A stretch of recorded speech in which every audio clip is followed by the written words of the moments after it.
ह्या सरकारनं पूर्वी सुद्धा ज्या पद्धतीनं त्या ठिकाणी वचन दिलं जरांगे दादांना आणि ते वचन दिलेलं वचन पुन्हा सरकारनं पाळलं नाही आणि ते पाळलं नाही म्हणूनच त्यांना परत सरकारच्या विरोधात उपोषणाला बसावं लागले।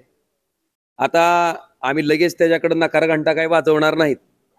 अपेक्षा एवढीच आहे की शेवटी कुठलाही समाज त्या ठिकाणी आंदोलन करत असताना एका पोटतिडकीच्या भावनेतनं त्या ठिकाणी एवढ्या मोठ्या प्रमाणात मुंबई सारख्या ठिकाणी रस्त्यावर उतरलेला होता आणि मला आपल्या माध्यमातून सगळ्यांनाच हे सांगायचं की हा समाज स्वयंस्फूर्तीनं आणि स्वखर्चानं उतरलेला होता। इथं ह्याच्यात कुणी कुठल्या राजकीय पुढाऱ्याच्या मदतीनं कुठल्या राजकीय पुढाऱ्याच्या माध्यमातनं स्पॉन्सरशिप घेऊन हे आंदोलन नव्हतं।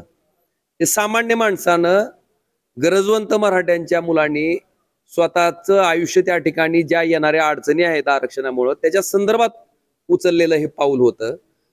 आनंद आहे की सरकारनं त्याला सकारात्मक प्रतिसाद दिलाय, पण ज्या काही गोष्टी सरकारनं त्या ठिकाणी GR काढून मान्य केलेल्या आहेत त्याची अंमलबजावणी सुद्धा तितक्याच प्रभावीपणाने व्हावी, परत या सामान्य लोकांची फसवल्याची भावना निर्माण होणे एवढी दक्षता सरकारनं घ्यावी।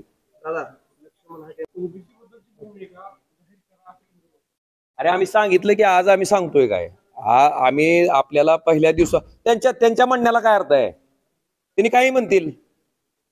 मला काय म्हणायचंय, हाके साहेबांना तुम्ही विचारा की ज्या वेळेस एकनाथजी शिंदे साहेबांनी मनोज दादा जरांगेंना गुलाल उधळून परत पाठवलं त्यावेळेस नेमका कोणता शब्द दिला होता? हाके साहेबांनी त्यांना विचारायला पाहिजे ना, तुम्ही कशातनं आरक्षण द्यायचा शब्द दिला होता?